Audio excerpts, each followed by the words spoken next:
Good morning class 9। आज हम science की वर्कशीट नंबर 29 डिस्कस करेंगे, जिसका टॉपिक है गति। गति के बारे में इंट्रोडक्शन हम लास्ट वर्कशीट में कर चुके हैं। आज जो सब टॉपिक्स हम कवर करने वाले हैं वो है दूरी, विस्थापन और चाल। उससे पहले एक छोटा सा कॉन्सेप्ट और पढ़ लेते हैं जो कि काफ़ी इंपॉर्टेंट कॉन्सेप्ट है, मूल बिंदु। ये मूल बिंदु क्या होता है? किसी वस्तु की स्थिति को बताने के लिए हमें कोई एक निर्देश बिंदु की आवश्यकता होती है, जिसे मूल बिंदु कहा जाता है। वस्तु की अवस्था का मूल बिंदु ही यह निर्धारित करता है कि वस्तु विराम अवस्था पे या गतिमान अवस्था में है। फॉर एग्ज़ाम्पल, यहाँ मान लेते हैं एक पॉइंट है ए, जहाँ पे एक व्यक्ति खड़ा है। मैं 5 मिनट बाद आती हूँ और देखती हूँ कि वो व्यक्ति इसी पॉइंट ए पर खड़ा है। तो हम क्या अवस्था निर्धारित करेंगे इसकी कि ये विराम अवस्था में खड़ा है। ठीक है। सेकेंड केस में भी व्यक्ति ए पॉइंट पे खड़ा है और मैं 5 मिनट बाद आती हूँ तो वो बी पॉइंट पे पहुँच चुका होता है। तो क्या निर्धारित करेंगे हम कि जो व्यक्ति है वो कौन सी अवस्था में है? गतिमान अवस्था में। तो हमने इस मूल बिंदु के आधार पर कि अगर वो इसी मूल बिंदु पे खड़ा है तो हम उसे विराम अवस्था कह दिया, और जब वो इस मूल बिंदु से आगे या पीछे मूव कर रहा है तो हमने कह दिया कि वो गतिमान अवस्था में है। नेक्स्ट आता है आपका दूरी। दूरी क्या होती है? एक वस्तु द्वारा तय किए गए एक निश्चित पथ के माप को हम दूरी कहते हैं। दूरी एक अदिश राशि है। ये सदा ही धनात्मक होती है। इसका मान 0 नहीं हो सकता और इसका ऐसा ही मात्रक होता है मीटर। अब नेक्स्ट आता है कुल दूरी। किसी वस्तु द्वारा प्रारंभिक स्थिति से अंतिम स्थिति के बीच तय की गई दूरी कुल दूरी कहलाती है। हम इसको इस एग्जाम्पल से समझेंगे। जैसे ये बच्चा है, ए पॉइंट पे खड़ा है और इसका घर जो है वो सी पॉइंट पे है। ठीक है। अब इस बच्चे को अपने घर जाना है, तो इसने पहले ये ए बी पाथ कवर करा, फिर इसने बी सी पाथ कवर करा। ठीक है। तो इसकी वैल्यू है आपकी A B plus B C. अगर हमें कुल दूरी निकालनी है, ठीक है, तो कुल दूरी निकालने के लिए हम क्या कर लेंगे? A B plus B C को प्लस कर लेंगे। ए बी की वैल्यू हमें दी गई है 3 मीटर और बी सी की हमें दी हुई है 4 मीटर। 4 + 3 = 7 मीटर। तो इस बच्चे को अपने घर पहुंचने के लिए जो कुल दूरी लगी वो कितनी इसने कवर करी? जो कुल दूरी थी 3 मीटर प्लस में 4 metre which is equals to 7 metres. ठीक है। इसको हमने कह दिया कुल दूरी। जो ए थी वो थी इसकी प्रारंभिक स्थिति और जो सी है वो है इसकी अंतिम स्थिति। नेक्स्ट आपका जो सब टॉपिक है वो है विस्थापन। विस्थापन क्या होता है? एक वस्तु द्वारा उसके प्रारंभिक स्थिति से अंतिम स्थिति के बीच की न्यूनतम दूरी को विस्थापन कहते हैं। विस्थापन क्या होता है? प्रारंभिक स्थिति और अंतिम स्थिति के बीच की न्यूनतम दूरी। इसमें हम सिर्फ इन 2 स्थितियों को कंसीडर करते हैं। हमें बीच का मतलब नहीं है कि इसने कौन कौन सा पाथ कवर किया, हमें उससे कोई मतलब नहीं है। हम सिर्फ देखते हैं कि वो प्रारंभिक कहाँ पे था और अंतिम में वो कहाँ पहुँचा, और न्यूनतम दूरी होनी चाहिए उनके बीच की। फॉर एग्ज़ाम्पल, ये वाला ही एग्ज़ाम्पल हम लेते हैं। यहाँ पे ए, बी और सी पॉइंट दिए हुए हैं। अगर हमें विस्थापन कैलकुलेट करना है तो हम सिर्फ 2 पोजीशंस को देख रहे हैं। प्रारंभिक जो है ए, सी जो है अंतिम। हमें बी से कोई मतलब नहीं है, बीच में वो कहीं भी जाए हमें कोई मतलब नहीं है। हमें सिर्फ 2 पोजीशंस पे ध्यान देना है, प्रारंभिक स्थिति और अंतिम स्थिति। प्रारंभिक स्थिति और अंतिम स्थिति के बीच में कितनी दूरी है? वो है 5 मीटर।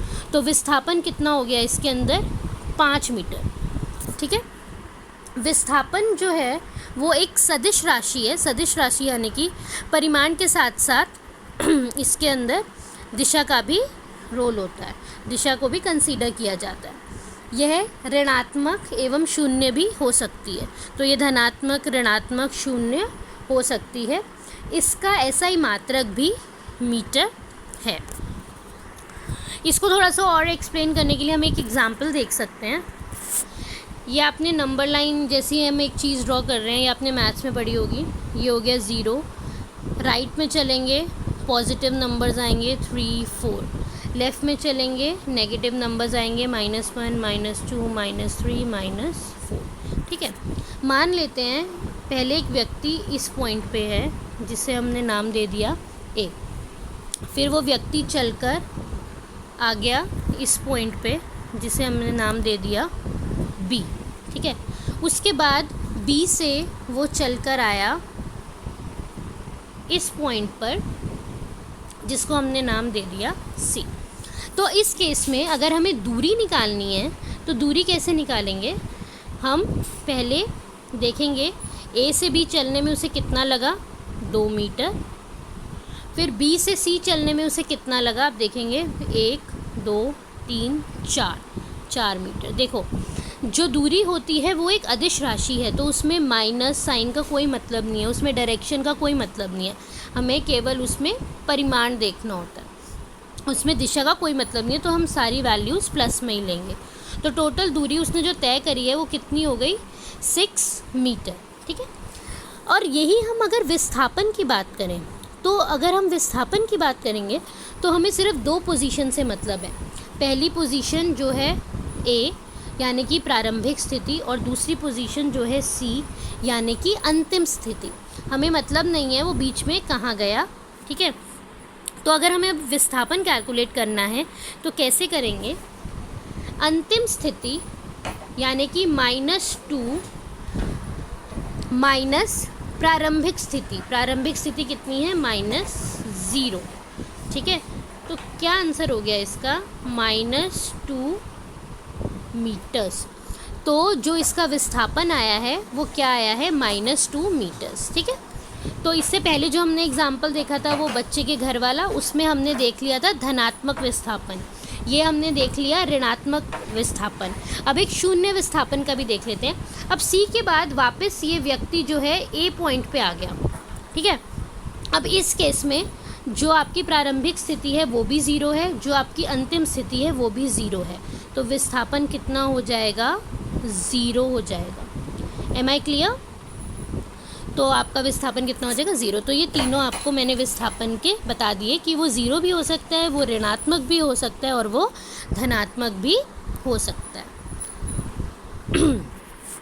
नेक्स्ट आपका कॉन्सेप्ट आता है चाल। चाल क्या होती है, किसी वस्तु द्वारा इकाई समय में तय की गई दूरी को चाल कहते हैं। मतलब 1 सेकंड में कितनी दूरी तय की गई है उसको हम क्या कहेंगे, चाल कहेंगे। ये एक अदिश राशि है, ठीक है, और इसका जो मात्रक होता है वो होता है मीटर पर सेकंड। अधिकतर अवस्थाओं में जो वस्तुएं होती हैं वो असमान चाल में गति करती हैं, तो इनकी चाल निकालने के लिए हमें इसको औसत चाल के रूप में व्यक्त करना पड़ता है। और औसत चाल निकालने का फॉर्मूला यहाँ पे हमको दिया हुआ है, जो होता है आपका तय की गई कुल दूरी अपॉन में लिया गया कुल समय, ठीक है। जो दूरी होती है वो मीटर में होती है और जो समय होता है वो सेकंड में होता है, इसीलिए जो इसका मात्रक बन गया वो बन गया मीटर पर सेकंड, ठीक है। किसी वस्तु की चाल की स्थिति उसके दूरी समय ग्राफ से भी निकाली जा सकती है। जो वस्तु का दूरी समय ग्राफ है वो उसकी चाल को दर्शाता है। ये देखिए फर्स्ट केस में यहाँ पे दूरी समय ग्राफ बना हुआ है, तो अगर दूरी समय ग्राफ में बिल्कुल इस तरह की एक स्ट्रेट लाइन होगी तो हम कह सकते हैं ये एक समान गति का ग्राफ है, ठीक है। सीधी रेखा अगर हमें दिखाई देगी तो हम क्या कह सकते हैं, ये एक समान गति का ग्राफ है। मतलब अगर 1 सेकंड में ये अगर 1 मिनट में ये 1 मीटर चल रहा है तो हर मिनट में ये 1 मीटर ही चलेगा, यानी कि एक समान गति से ये चल रहा है, ठीक है।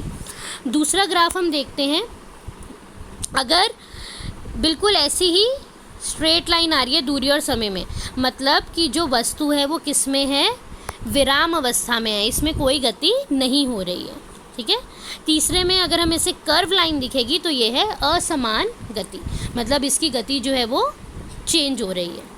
Am I clear, okay. Next slide जो है आपकी, अब देखिए ये आपका टॉपिक ख़त्म हो गया। अब देखते हैं क्वेश्चन। सबसे पहले दूरी तथा विस्थापन में अंतर स्पष्ट कीजिए। दूरी और विस्थापन में आपको अंतर बताना है, तो ये हम पहले ही कर चुके हैं कि आप कह सकते हैं जो दूरी होती है वो एक अदिश राशि है, जो विस्थापन है वो एक सदिश राशि है। जो दूरी है वो हमेशा धनात्मक ही होती है, वो कभी शून्य नहीं हो सकती है। विस्थापन धनात्मक, ऋणात्मक, शून्य सब हो सकता है, ठीक है। तो आप ये कर लेंगे। नेक्स्ट क्वेश्चन है, एक कार 20 मीटर की दूरी 5 सेकंड में तथा पुनः 20 मीटर की दूरी 3 सेकंड में तय करती है। कार की औसत चाल क्या होगी? औसत चाल अभी हमने पढ़ा है, जिसका फॉर्मूला होता है तय की गई कुल दूरी अपॉन में लिया गया कुल समय। तो हम यहाँ देख सकते हैं औसत चाल है तय की गई कुल दूरी और कुल समय। तो कुल दूरी इसने कितनी करी है? 20 + 20 और कितने समय में? 5 सेकंड में प्लस 3 सेकंड में। सॉल्व करेंगे, आंसर हमारे पास आ जाएगा मीटर पर सेकंड। नेक्स्ट, चाल को परिभाषित कर उसका एसआई मात्रक लिखिए। ये हम डिस्कस कर चुके हैं। किसी वस्तु द्वारा इकाई समय में तय की गई दूरी चाल कहलाती है और इसका एसआई मात्रक होता है मीटर पर सेकंड। दिए गए समय दूरी ग्राफ में वस्तु ए, बी और सी में किसकी गति की दर सबसे अधिक होगी? इसको करने के लिए हम क्या करेंगे? सबसे पहले इस तरह का हम लाइन ड्रॉ कर लेंगे, ये ए के लिए, ये सी के लिए और ये बी के लिए, ठीक है।